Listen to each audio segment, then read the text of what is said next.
Mga miyembro umano ng Daula Islamiyah Maute Group ang mga natukoy ng suspect sa pambobomba sa Mindanao State University sa Marawi City. At para sa update sa investigasyon at iba pang issue, makapanayam natin ang tagapagsalita ng Armed Forces of the Philippines, si Colonel Medel Aguilar. Magandang umaga po, Colonel Aguilar.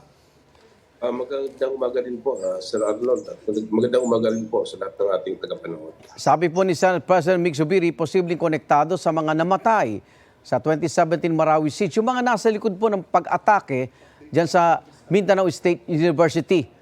May mga ganyan din ho ba kayong impormasyon? At tama po kayo doon sa sinabi niyo na may kaugnayan o pwedeng may kaugnayan po sa mga dating kasama ng na matake sa Marawi noon ang involved dito sa latest na bombing sa MSU. In fact, yung dalawa pong identified are remnants of the DI Maute Group. Natukoy na rin po ba kung may kinalaman ng ISIS sa pambobomba? Sila ho yung una nagkiklaim . Nung una po, noong 2017, ang purpose naman talaga is magkaroon ng caliphate dito na pinamumulaan ng ISIS. Pero natunaw po ito dahil nga sa pagkamatay ng mga taong involved. Now, kung nakapag-reconnect po sila, yan siguro ang dapat nating investigahan kasi Opo. That will mean whether they are involved or not. Opo.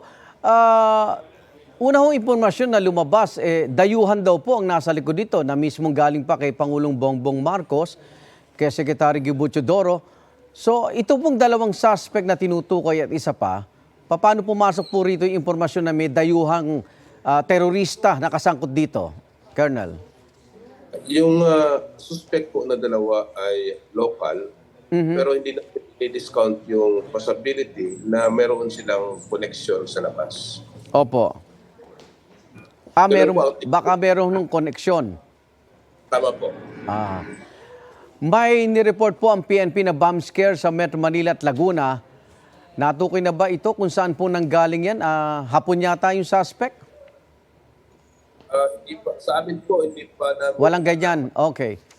So, pero mas mabuti siguro, magbibigay na lang tayo ng paalala sa ating mga kababayan. Yes. Na magkalat po ng mga unvalidated, unverified information. Opo. Pasa na lang po sa PNP, sa military, para masusugan po natin kung saan ito nanggagaling. Opo. Nagkaroon ba ng failure of intelligence sa lugar, Colonel? Kung titingnan natin na talaga na kapag may nangyari, usually talagang hindi naman nakahagilap lahat. So in a way, parang yes, there is a failure. But whether meron po bang responsive accountability yung mga tao, yun po ay imbestigahan natin. Opo. Naku, eto marami yung nagtatanong sa akin, nababahala dun sa may 100 mahigit na barko, kung saan 28 na lang naiwan dyan sa Julian Felipe Reef. Bakit po kayo nag-aalisan itong Chinese militia vessels? At ano pong dapat nating mensahe sa publiko? Kaugnay niyan. Una po, yung ang presensya nila doon ay illegal. Hindi po ito naaayon sa batas dahil ayon po sa UCLOS at ang Julian Felipe Reef ay within our exclusive economic zone. So therefore, kung sino man ang dapat makinabang sa yamang dagat doon, ang ating mga kababayan. Pangalawa, para bang pinapaikutan nila, nililimit nila ang ating access. So ito po ay illegal din at paghihimasok sa iisi ng isang bansa at dapat din talaga silang umalis doon. At sana ay makinig sila na lahat ng kanilang ginagawa na nakikita ng tao sa buong mundo ay mali. Anyway, ang nagsasuffer naman dito yung reputasyon nila.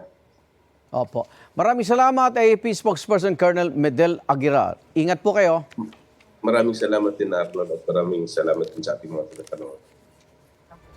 Igan, mauna ka sa mga balita. Mag-subscribe sa GMA Integrated News sa YouTube.